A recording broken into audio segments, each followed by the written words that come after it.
Halo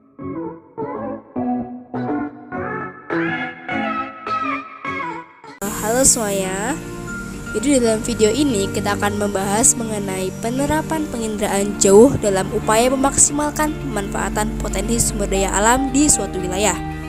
Nah, poin-poin yang akan dibahas itu ada pengertian penginderaan jauh, alat-alat yang bisa digunakan dalam penginderaan jauh, tujuan utama penginderaan jauh, kemudian juga ada manfaat penginderaan jauh, dan yang terakhir ada contoh penerapan penginderaan jauh. Oke, langsung saja kita masuk ke poin yang pertama, yaitu pengertian. Jadi, penginderaan jauh atau indraja atau remote sensing adalah seni dan ilmu untuk mendapatkan informasi tentang objek, area, atau fenomena melalui analisa terhadap data yang diperoleh dengan menggunakan alat tanpa kontak langsung dengan objek, daerah, ataupun fenomena yang dikaji. Lanjut ke poin yang kedua, yaitu alat-alat yang digunakan dalam penginderaan jauh. Nah, jadi alat-alat yang biasa digunakan dalam penginderaan jauh itu ada pesawat luar angkasa, satelit, dan kapal. Next, poin yang ketiga, yaitu tujuan utama penginderaan jauh. Nah, tujuan utama dari sebuah sistem penginderaan jauh adalah pengumpulan data pada objek tertarget tanpa perlu interaksi fisik langsung dengan objek ataupun fenomena kajian. Poin keempat, manfaat penginderaan jauh. Jadi, penginderaan jauh memiliki beberapa manfaat.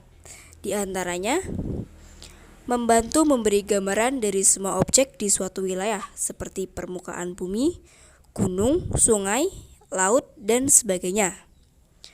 Yang kedua, penginderaan jauh membantu kita mengetahui kondisi dari suatu wilayah.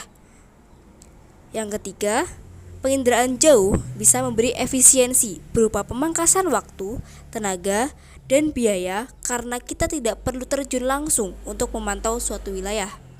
Dan yang terakhir, penginderaan jauh bermanfaat untuk memaparkan perubahan kondisi dari suatu tempat ataupun suatu wilayah.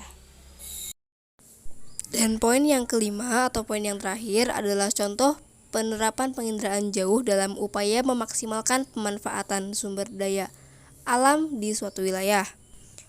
Contoh penerapan penginderaan jauh dalam upaya memaksimalkan pemanfaatan potensi sumber daya alam dapat kita lihat dengan terciptanya peta persebaran sumber daya alam di suatu wilayah.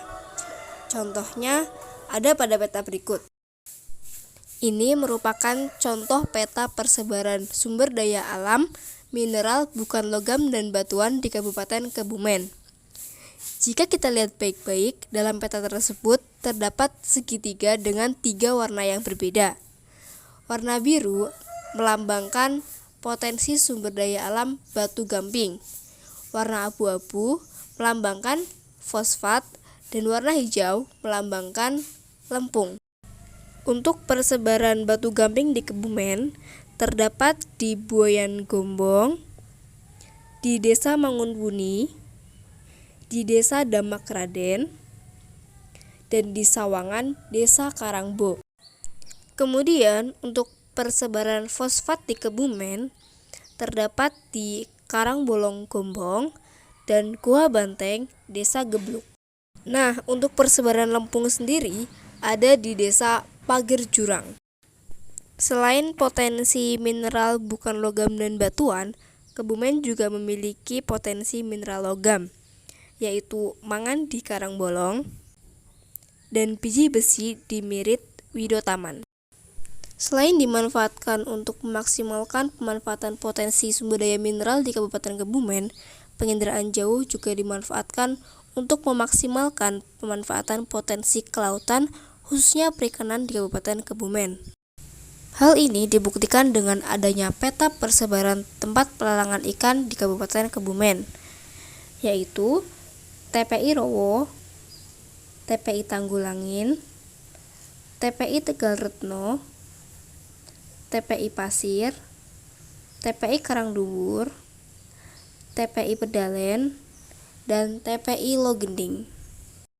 Jadi kesimpulannya, sistem penginderaan jauh merupakan salah satu cara yang bisa kita gunakan untuk mengetahui potensi sumber daya alam di suatu wilayah, sehingga pemanfaatan sumber daya alam tersebut bisa lebih dimaksimalkan.